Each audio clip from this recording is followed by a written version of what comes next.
Award ಮಾಡಿದ್ದಕ್ಕೆ ನೇಹಾ ನೆತ್ತರು ಹರಿಸಿದಂತೆ ಫಯಾಜ್ ಕಾರಾಗೃಹ ಸಿಬ್ಬಂದಿ ಬಳಿ ಕತೆ ಹೇಳಿದ ಫಯಾಜ್ 2 ಗಂಟೆ ಕಾದು ಕೊಲೆ.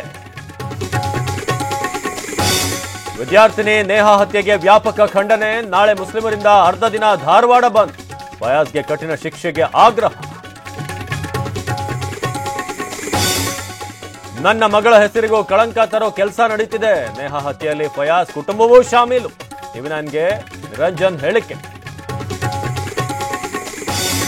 ಚುನಾವಣೆ ಬಳಿಕ ರಾಹುಲ್ ಗಾಂಧಿ ವಿದೇಶಕ್ಕೆ ಹೋಗ್ತಾರೆ, ಹೀಗಾಗಿ ಅವರಿಗೆ ಚೊಂಬು ಕೊಡ್ತೇವೆ. ಕಾಂಗ್ರೆಸ್ ನಾಯಕನ ವಿರುದ್ಧ ಅಶೋಕ್ ಲೇವಡಿ. ದೇಶಕ್ಕೆ ಮೋದಿ ಕೊಟ್ಟಿದ್ದು ಅಕ್ಷಯ ಪಾತ್ರೆ. ಕಾಂಗ್ರೆಸ್ ಅವರಿಗೆ ಟೀಕೆ ಬಿಟ್ಟು ಅಭಿವೃದ್ಧಿ ಗೊತ್ತಿಲ್ಲ. ಚುನಾವಣೆಯಲ್ಲಿ ಜನರೇ ತಕ್ಕ ಪಾಠ ಕಲಿಸ್ತಾರೆಂದ ಎಚ್ಡಿಕೆ.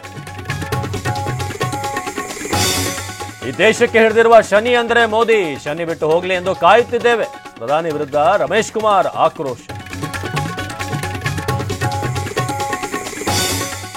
ಕೋಲಾರದಲ್ಲಿ ಸಿಎಂ ರೋಡ್ ಶೋ ವೇಳೆ ನೂಕುನುಗ್ಗಲು, ಮಜ್ಜಿಗೆ ಪಡೆಯಲು ತಳ್ಳಾಟ ನೂಕಾಟ. ಜನರ ನಿಯಂತ್ರಿಸಲು ಹರಸಾಹಸ.